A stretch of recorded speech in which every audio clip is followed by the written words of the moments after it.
আসসালামু আলাইকুম। কেমন আছেন সবাই? আমি আপনাদের সাথে আরেকটি রেসিপি শেয়ার করতে যাচ্ছি। দেশি মুরগি দিয়ে এবং আলু দিয়ে ঝোল করে রান্না করব আজ আমি।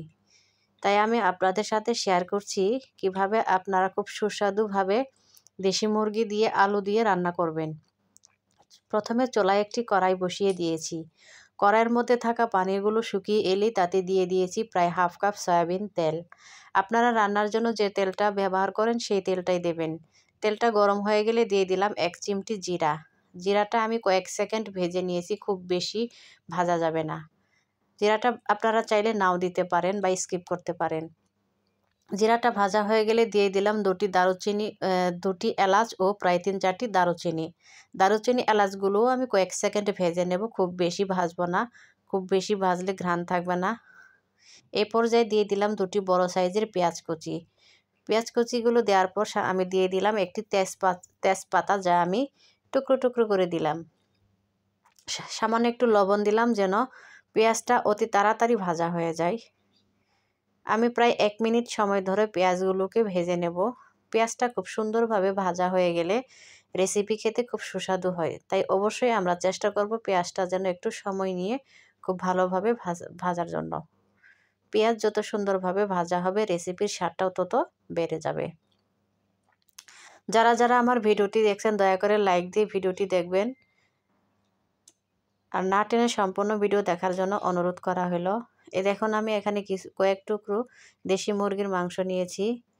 দেশি মুরগির মাংসগুলো আমি খুব ভালোভাবে ধুয়ে নিয়েছি।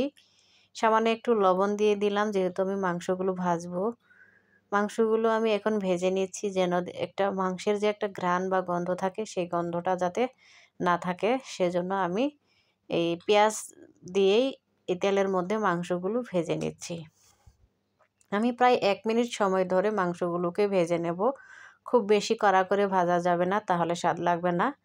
হালকা ভেজে নেব যেন গন্ধ বা ঘ্রাণ না থাকে। মাংসটা ভাজা হয়ে গেছে। এই পর্যায়ে আমি দিয়ে দিলাম হাফ চামচ হলুদের গুঁড়া,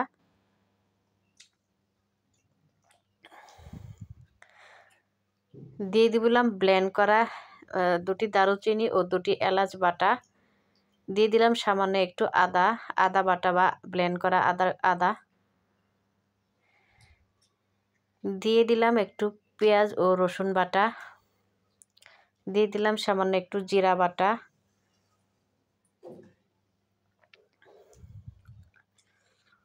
এই পর্যায়ে আমি মশলাগুলোকে কমপক্ষে 1 মিনিট সময় ধরে ভেজে নেব মিডিয়াম টু লো আঁচে। অবশ্যই ভিডিওটি না টেনে সম্পূর্ণ দেখবেন। যারা যারা আমার চ্যানেলটি এখনও সাবস্ক্রাইব করেননি, অবশ্যই ভিডিওটি যদি একটু হলেও উপকারী মনে হয় আমার চ্যানেলটি সাবস্ক্রাইব করবেন। আর যারা ইতিমধ্যে সাবস্ক্রাইব করেছেন তাদেরকে জানাই অভিনন্দন।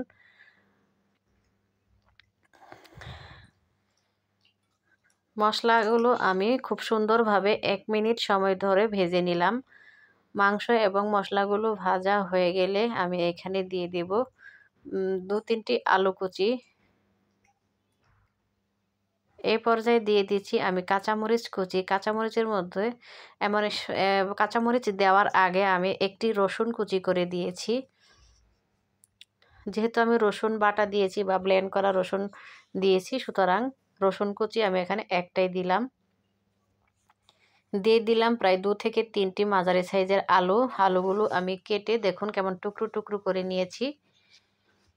এবার আমি দিয়ে দিলাম সম্পূর্ণ রেসিপিকে সুস্বাদু করার জন্য আরেকটু লবণ। এই পর্যায়ে আমি আলুগুলো এবং সমস্ত রেসিপিটাকে প্রায় আরও 1 মিনিট সময় ধরে ভেজে নেব। যারা যারা দেশি মুরগি খেতে পারেন না, যাদের কাছে মনে হয় দেশি মুরগি খেতে গন্ধ লাগে, আমার এই টিপসগুলো ফলো করে যদি আপনারা দেশি মুরগি রান্না করেন, আপনাদের দেশি মুরগি রান্নাটাও হবে অনেক সুস্বাদু। যারা খেতে পারেন না, খেতে চান না, তারাও খেতে পারবেন আমার এই রেসিপিটা অনুসরণ করলে। যদি আমার ভিডিওটি আপনাদের কাছে ভালো লাগে অবশ্যই চ্যানেলটি সাবস্ক্রাইব করবেন এবং আমার ভিডিওগুলো আপনার আত্মীয় স্বজন বন্ধু বান্ধবদের সাথে শেয়ার করবেন। কমপক্ষে 5 মিনিট মিডিয়াম টু লো আঁচে আমি ঢাকনা দিয়ে ঢেকে নিয়েছি। এই পর্যায়ে আমি ঢাকনা দিয়ে ঢেকে কষিয়ে নেওয়ার পর আমি আবার সামান্য আরও হাফ গ্লাস মতো পানি দিয়ে দিলাম। এই পর্যায়ে আমি ঢাকনা দিয়ে ঢেকে কমপক্ষে আরও 5 মিনিট মিডিয়াম টু লো আঁচে জাল করে নেব বা সিদ্ধ করে নেব। ফিরে এলাম আরও 5 মিনিট পর। আমার রেসিপিটা হয়ে গেছে, দেখুন কি সুন্দর হয়েছে। আমি একটু হলুদের পরিমাণটা কমই দিয়েছি, যেহেতু আজ আমি ভেবেছি যে একটু হলুদটা কমই খাবো, তাই আমি হলুদের পরিমাণটা একটু কম দিয়েছি।